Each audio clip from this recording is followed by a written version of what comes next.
News 12 High School Football Overtime, powered by Pioneer Metal Depot. Welcome to Saturday Overtime. I'm Rick Nyman. And I'm Brian Armstrong. Bradley Central and Walker Valley both exercised a couple of demons last week. The Mustangs beat rival Cleveland for only the second time in school history, and Bradley Central ended a 13-game losing streak to powerhouse Maryville. Now, each team had to shake off the euphoria of the triumphant wins and settle back for another intense rivalry game between the Bears and the Mustangs. Bears reminding Walker Valley that they own this series. First quarter, Mustangs punt. Might not want to field one like this bouncing around unless you're Boo Carter. The Vols commit, curls to the other side of the field. Then Walker Valley players drop off of him like ornaments dropping off a Christmas tree. Last few yards, pretty much cruise control for Boo Carter. Nearly 100 yards on that return. 7-0 Bradley Central.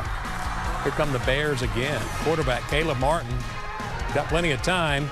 Lets it fly for who else? Boo Carter. Touchdown Bears, 14-0. To start the third quarter, Walker Valley kicked off. Good news, they didn't kick it to Boo Carter. Bad news, they kicked it to Demarius Ballard, who ran like he was shot out of a cannon. Boom! 21-0 Bears. Bradley Central gets the shutout with a 35-0 victory.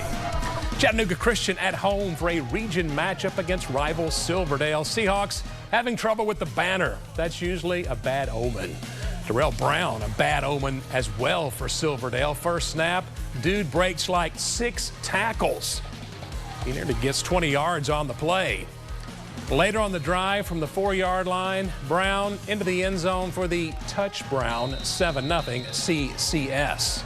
Seahawks facing a third down outlet pass to Tanner Bain, who makes a heck of a grab for the first down. Led to a field goal to make it 7-3. Second quarter, give to Brown. He gets outside, gonna hurdle one man, then he just wrecks another man at the goal line. 30-yard touchdown run to make it 14-3. Oh, Chargers as they cruise to a 51-24 win. Let's go to the Saturday overtime scoreboard. Boyd Buchanan, the shutout of North Cobb Christian, 35-0. McCauley hangs on to beat MUS on that long road trip, 42-35, the final there. Cleveland, a road win as well over Farragut, the final, 43-21.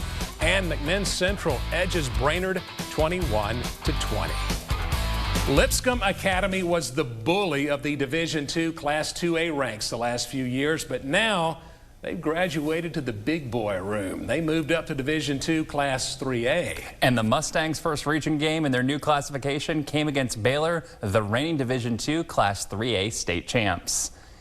Baylor knows how to throw a party.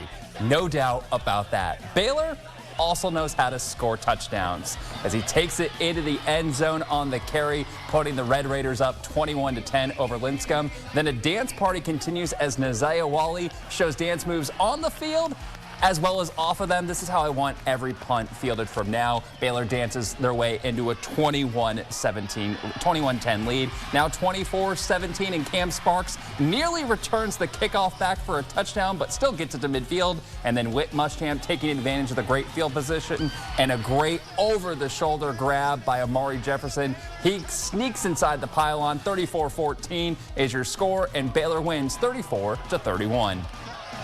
Bruins taking the field for their adoring home crowd against North Murray. And the Mountaineers, they're the ones who strike first when Skylar Williams puts some extra mustard on this pass to Jordan Petty. 7-0 North Murray. Petty looking like he's going to go for 300 yards again, especially when you factor in second quarter. Petty found again over the middle on this beautiful pass by Williams. 14-0 Mountaineers. Can he just keep on running?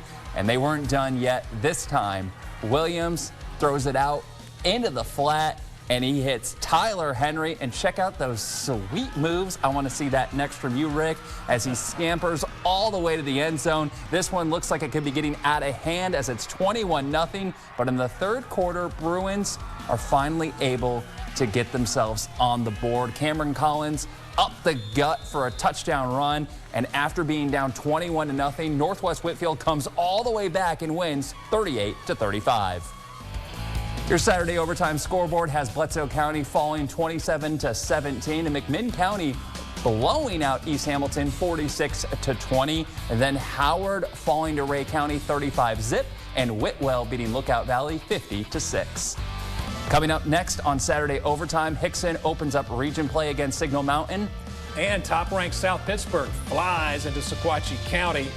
We'll have those highlights and more coming up next. Stay tuned.